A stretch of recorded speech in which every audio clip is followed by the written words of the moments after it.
I think it's time then for us to dive into the Book of Useless Information. The Book of Useless Information, this is a bathroom reader, just full of fun facts and interesting stories. Now, I, in the past, have heard of Mike the Chicken. You know Mike the Chicken, I'm assuming. Mike the Headless Chicken from Colorado. He lived for a while without a head, and I've never understood how or why, and I've never really looked much into the story, but here's the full story. I'm going to tell you the story of Mike the Headless Chicken. On a fall day in 1945, on a farm in Fruita, Colorado, chickens were meeting their maker. Listen, I will give you a little bit of a warning in case there are little ones listening. It's a little graphic, but it's also the circle of life.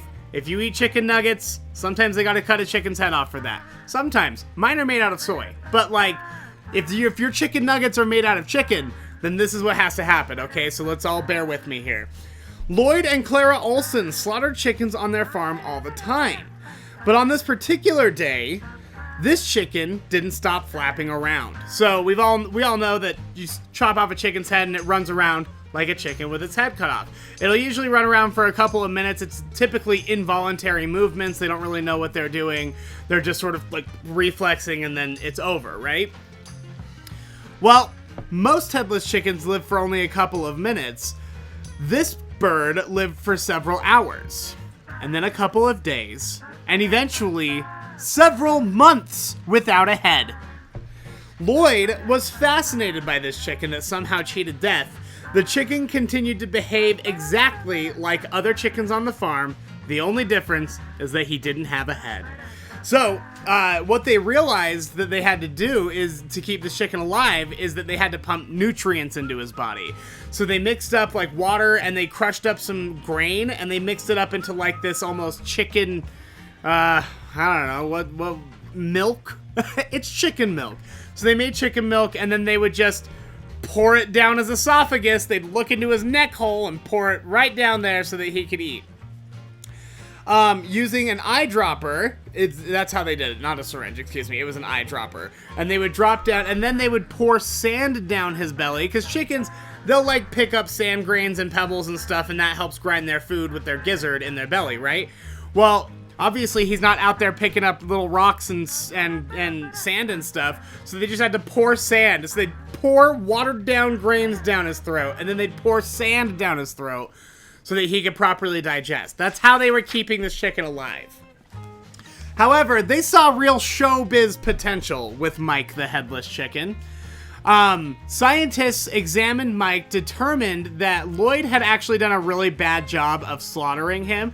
Most of the head was gone, but the slice had missed Mike's jugular vein, and a blood clot prevented him from bleeding to death.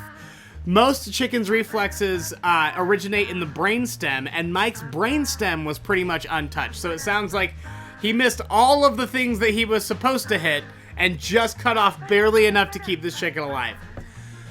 None of that mattered to the general public, by the way. They were just excited to go to the state fair and see Mike the Headless Chicken. Most of his head was gone. Oh, no, that's not what I wanted to read.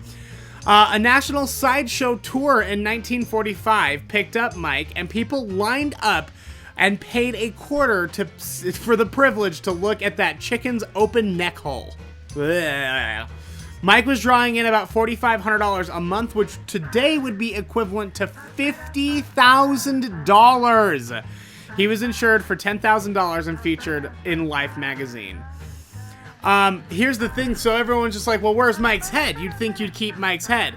Now, they had a chicken head that they would display like on a pillow or in a jar next to Mike while he was on tour, but everyone's just like, I don't think that's a real head. The rumor on the street is that the dog, the family dog, ate Mike's head, Mike's original real head, so they got just another regular chicken head and put that up, and they're like, yeah, that's Mike. That's Mike's chicken head right there. I like to imagine, though, they didn't do a good job matching, so it was just like a white chicken head on a black chicken body or something. That would be very Frankenstein-y. Alright. And obviously, Mike was gonna have to die at some point, so here's that story. It wasn't the lack of a head. Mike probably could have survived on this whole chicken, water, sand diet without a head for a long time. The problem was that because he was missing a part of his throat, he kept choking on his own mucus. There was nowhere for his snot to go. So they started noticing that anytime he would choke, he needed his mucus taken out. They got a syringe and sucked the mucus out of his neck hole. I know. Try not to pass out. Good morning. I hope you're eating breakfast. So they one night they're driving home back to Colorado after a fair, and they hear Mike choking in the hotel room. So they wake up and they try to find the syringe. Well, they had left the syringe in the last town, and they couldn't find one in time, and sadly, Mike passed away. He passed away, are you ready for this? In Phoenix, Arizona. The bird that wouldn't die, the bird that died and came back, died in Phoenix, Arizona.